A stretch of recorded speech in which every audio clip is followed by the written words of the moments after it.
Welcome back to another edition of Check Call. Don't forget to subscribe to Check Call, the newsletter on FreightWaves.com if you haven't already.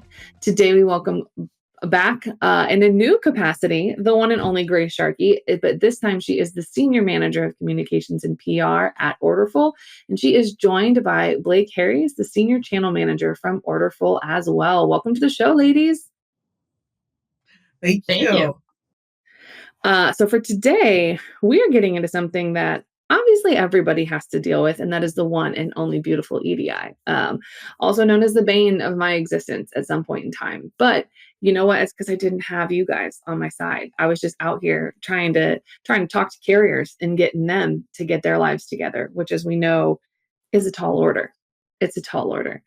Before we get too far into our main topic of the day today, let's get some background on you guys and how you both got started at Orderful. Blake, let's start with you. Sure.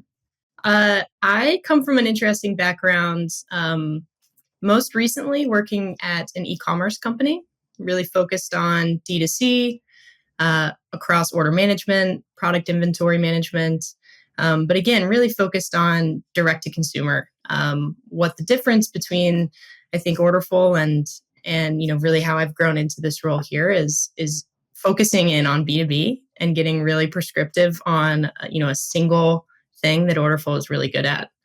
And I've been here overseeing our strategic technology partnerships and looking to scale our relationships and customers as well. I like that part. You have that kind of that unique background that slides itself nice inly. Because I feel like if you can do direct to consumer, you can handle a B2B no problem, because it's, arguably infinitely less complicated than a direct to consumer. Grace, we know you had some time here at FreightWaves. How'd you end up at Orderful? Yeah, well, it's interesting. I actually learned about Orderful years ago. It was one of the companies I actually wrote about because so many customers had reached out to me about their product.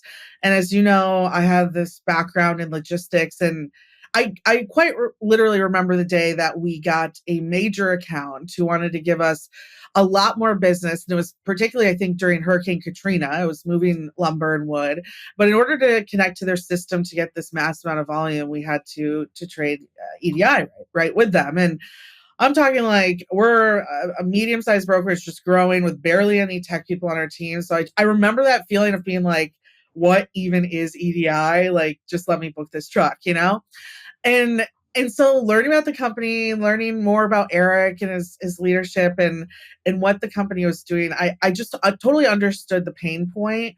And I think having such a deep background in freight technology as well, it's the type of technology that you have to consider before you even start looking into integrating into other solutions, right? Like, how is your data flowing from all of your vendors and all of your partners? Because if you want to get into visibility tools or any other type of technology that needs your data, it needs to know the accurate data and what's happening now. And so that's what I thought was interesting. It was like, okay, this is the type of technology that's going to help other tech work in the space. So I met the team and of course met Blake and everyone else and had to join.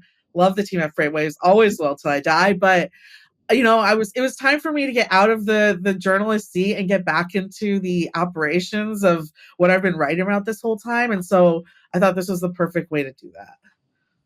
Well, I love it. As someone who also has a logistics background, I am all too familiar with the getting the raw EDI and counting the number of spaces over and what asterisk is it after and all of that. And then you're sitting there and you're trying to figure out why something's not mapping correctly. And then you're just sitting there counting rows, looking like an insane person trying to figure this out. And somebody's like, why do you care about that? And I'm like, because it's everything. So that being said, that ties itself nicely into life today.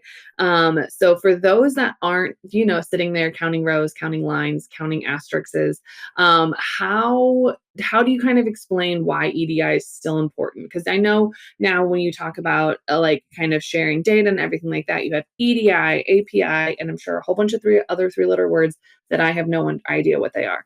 But why is EDI still so important, especially when you have these like automatic API integrations as well? Like, I'll let you take this from your point of view if you want to go for it. Sure. Sure. So when I think about EDI, it's a standard, like you mentioned, that's the furthest thing from standard. And so I think when we talk about why EDI still matters is it's despite being an old technology, it is still the most universal way for businesses to communicate. And so it's a safe, reliable, and typically fast method for data transmission.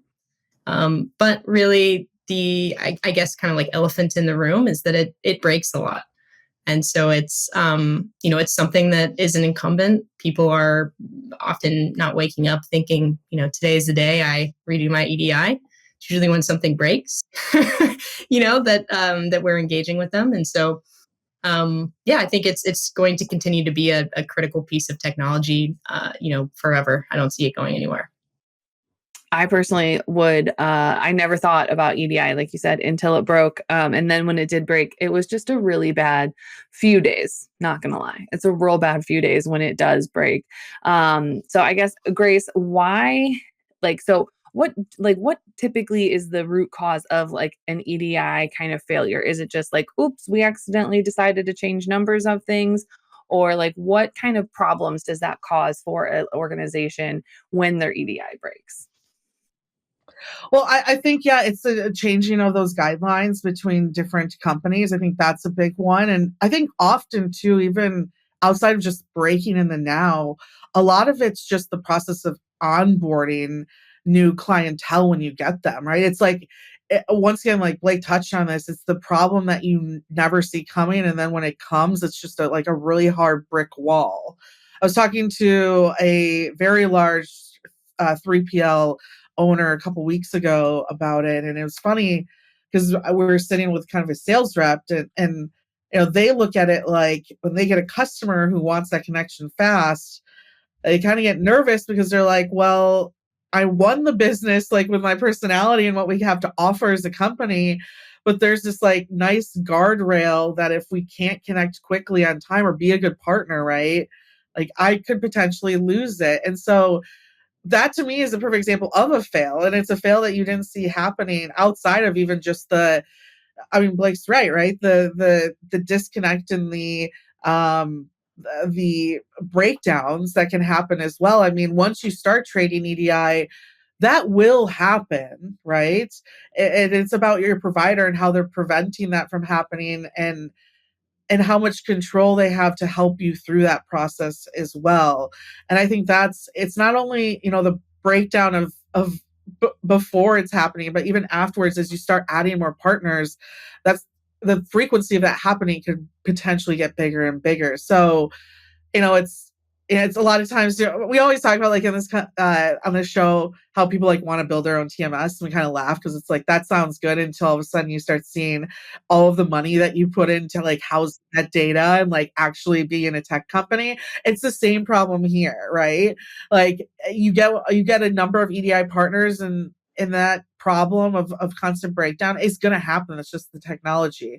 But are you working with a partner like Orderful who's continuing to innovate how we solve those problems, watch for those problems, and use the APIs like you talked about, more modern tech to avoid those issues? I think that's what's great too. So yeah, there's a number of different ways it can break down, and like Blake kind of touched on, it's almost inevitable at this point. Right. When you think about the way that, the the system of EDI historically has been set up, it's prone, like you mentioned, prone for failure. There's an eminent human error. There's manual integration work that's being done, and point code that's being written, hosted, maintained. I mean, there's written for errors. Um, Without a doubt. And I think there's a cost associated too, like you mentioned, Grace, that Yeah. you're using outdated tech, and even more, on a revenue perspective, if, like you said, you're unable to go live with that trading partner, that's revenue your business can't capture. Yeah. And it's because you're not able to connect as quickly as you'd like to. So I guess, how do you know if you're like a medium-sized shipper or a brokerage or whatever, if you're sitting there and you're getting these requests to say, hey, like, we want to integrate with you, we want to work with you, it's going to be fantastic, but we need to move quickly. And if that's something that you're looking at, like, okay, that's like half the time that I need to get this done, this seems completely unreasonable. But then at the same time, they're like, well, we have others that can do this, and if you can't meet this, then that's going to be a problem. When do you kind of know, as a provider or as like a service provider, when do you know that, okay, maybe we might be in out over our heads a little bit, and when do we need to start actually reaching out? Because I think a lot of people get stuck if, like, oh, I have a legacy system, or I have all of this homegrown buffoonery, because I'm going to call it buffoonery if we're being honest. I have all of this homegrown buffoonery. I can't use something that's like kind of cutting edge and technologically savvy. Like, I can't do that. I have old spaghetti code. Like, how do you even begin to start this conversation to look for a partner? And is there a partner out there that can help you kind of get things up to speed? Blake, I'll let you start this one. Yeah. Sure, sure. So I think the biggest, we talked about earlier how people aren't, waking up and deciding that today's the day I'm going to redo my EDI, but there's often a change signal or, a pain point that's really driving the exploration or, evaluation of an alternative solution. And those things can be as simple as visibility, right? I have no visibility into my EDI program. You called it buffoonery, right? I have to reach out to somebody. I'm not able to trade with who I want to, and I don't really know why. That's one one major reason. So a lack of end-to-end visibility across an EDI program. Another thing being expansion, right? So this could be driven by a retail relationship. A brand might be looking to expand their wholesale business, and they've secured, like Grace alluded to earlier, a net new relationship, maybe with Target or Walmart, and they're super excited. But again, the manual processes, the cost to stand up that integration and maintain it does not outweigh, the benefit afforded. And then lastly, I think the speed at which errors are resolved. So there's this concept of chargebacks in EDI where if you send invalid data or, data with errors in it to your trading partner during the testing cycle, they'll hit you with a fee for wasting their time and sending them something that, was invalid or not to their specs. So oftentimes we have folks coming to us with a backlog of trading partners, meaning they've engaged in these new relationships but can't get them live, or they're experiencing exorbitant costs and they can't really delineate where those are going or why. And then lastly, outdated systems. So you're experiencing errors. There's long lead times to resolve those, and you're not really able to move at the pace that you'd like. And I guess if you're sitting there and you are kind of, because what I've seen firsthand is typically when you're trying to manage everything yourself, you're having a lot more errors. It's taking you a lot longer. You're getting frustrated with your partners because depending on who you talk to on the other end of that integration, they could be competent or they could also not be competent. And so you're left sitting there running around in circles, or you're just left on red. Like, there's many times where we've had to like go to LinkedIn and find like the director of IT solutions and be like, hi, no one will help us with this. And they're just like, that's unreasonable. And then the solution's done in 5 minutes. I shouldn't have to stalk people on LinkedIn for this to happen. So I guess, what are some of those red flags that people should see, or when they see, to say, hey, maybe we don't need to wait for something to break. We might need to start shopping for a new vendor or look for some others, look for literally anything else that's better than this. Like, what are some of those red flags that people would see? Grace, I'll let you start this one. Yeah, I'll touch on this a little bit and then I'll let Blake kind of showcase some of what she's seen in the past. But it's interesting just, talking to some of our onboarding team, and that's a big part of this problem, right? Is like EDI is also not just the technology, but right, that physically connects it. But so part of that slow process is, communicating back and forth with trading partners. So I will say, and this is actually a topic that came up on our first podcast episode, which you guys can all check out. By the time this airs, it should be on YouTube as well, but you can see it on our LinkedIn page. Eric and I did discuss how, part of our onboarding team and our just customer service team, we use AI to make sure that we're communicating quite frequently with those partners. If there is that slowdown, that there's some type of action that's happening, and make sure that picks up faster. And a lot of the work right now as we're growing too is building those connections, working closer with some of these larger retails like Walmart, like Target, like Kohl's, for example, and building such a close relationship that we currently have, where we can avoid some of that delay that I'm sure people have experienced even when they choose an EDI provider. So I love that you asked that question, because I think that's something that often comes up to people like Blake and our onboarding team, because they know, okay, yeah, as great as the technology can be, what is your team doing in the background to make sure that the partners we're working with are making sure this happens? Blake, do you want to kind of expand on that? Sure. Yeah, I think that you mentioned the human intervention or the human interaction that has to take place, but what Orderful has done is really try to minimize that. So our onboarding team is solely focused on certifying guidelines, expanding our network, building relationships with those trading partners so that we can get quick responses. We do have good rapport, and they're willing to handle queries in a timely manner. I would also say that I think it comes down to like a damaged reputation with the company and the retailer themselves. There's a lot in a reputation, and you said, like, you hit on it, right? You only get one shot. So if you mess it up, then there probably isn't going to be another Walmart down the line that you're able to onboard with. So there's consequences for things like missed POs or fines associated with chargebacks, and ultimately it's hindering the company's growth. So I guess something that you've mentioned a few times is, growth and everything through integrations with EDI. Because there's something that is often perceived, or at least in my opinion, I see it perceived as kind of EDIs. I'm not going to say it's like old technology, but it's not like the cutting edge. It's not the new hotness on the block, right? But it's still something that's very important, very crucial, and it's something that everybody uses every day. So for that to be considered like old technology, I'm like, you guys will use it every day. Like, come on. But how can you still utilize strong EDI integrations and making sure that, everything is working flawlessly for hopefully ever? How can you kind of leverage that into part of your growth strategy as an organization? Blake, why don't you start us off? Sure. Let me think about that for a second. As a growth strategy, I think if you can approach EDI in a repeatable way, which is what Orderful has tried to do to simplify the integrations and to make them more digestible from a consumer standpoint, I guess. And I think that really is like what Orderful is built upon and is doing, right? We've taken that concept of a point-to-point integration and flipped it on its head. So just by nature, we're infinitely simpler. We integrate once per document type. So take a one-to-many approach where, through that single integration, you can onboard 5, 10, 100 trading partners without ever actually needing to go back to that integration work itself. So that's really the powerful piece.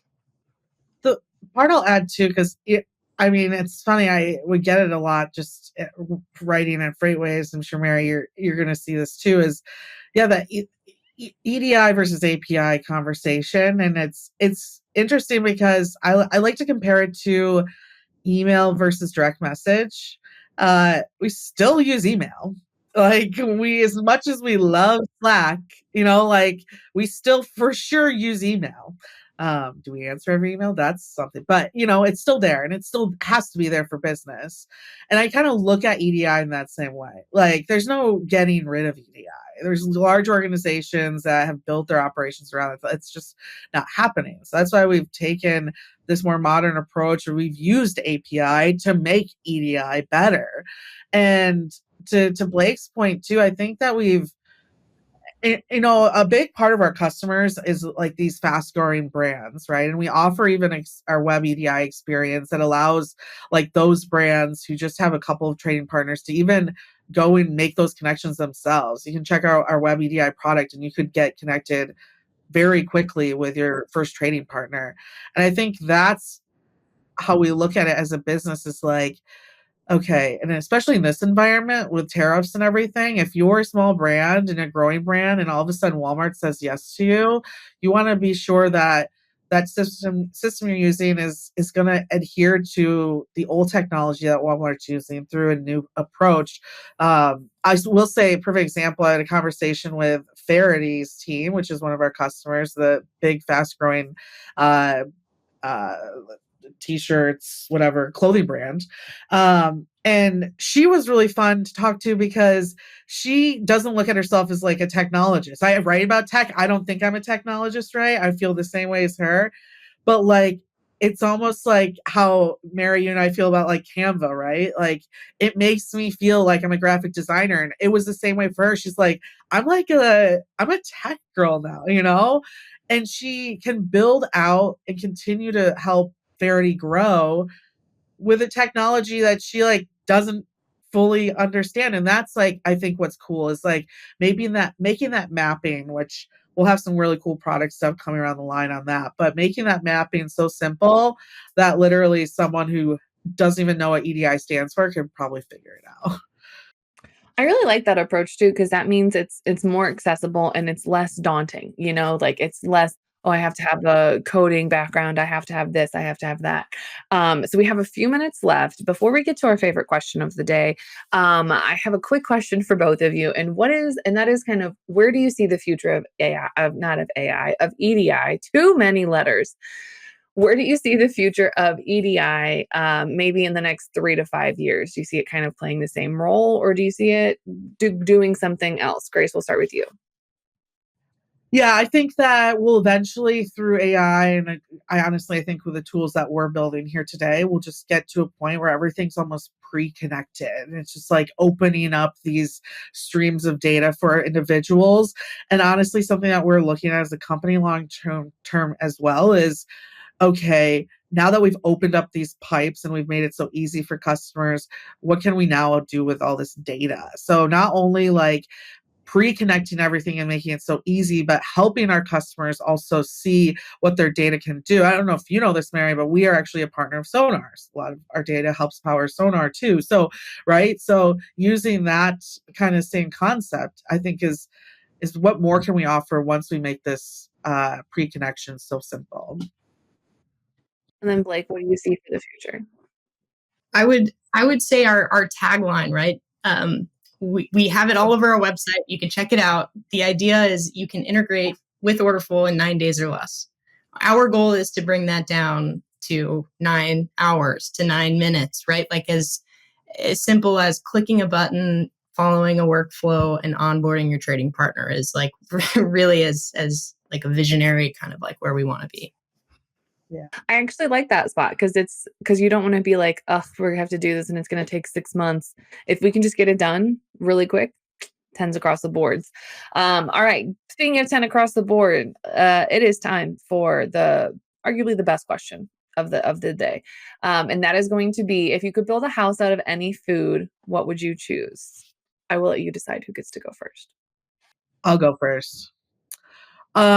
Just because I'm a part of the Panera Sip Club because I get their coffee every morning and that's pretty much it. I'm going to say 30-minute-old cut Panera bagels because those things, once you cut them, have the smallest shelf life of all time. You could literally kill someone by throwing it at a minimal speed. So my house would be, I would stack them like bricks. So that could kind of be like a cool look, but that would be mine. And they have to be cut because then they dry out so fast. The moment you cut that thing, it's over. So yeah, dried, cut up Panera bagels. That's hilarious. I love that so much.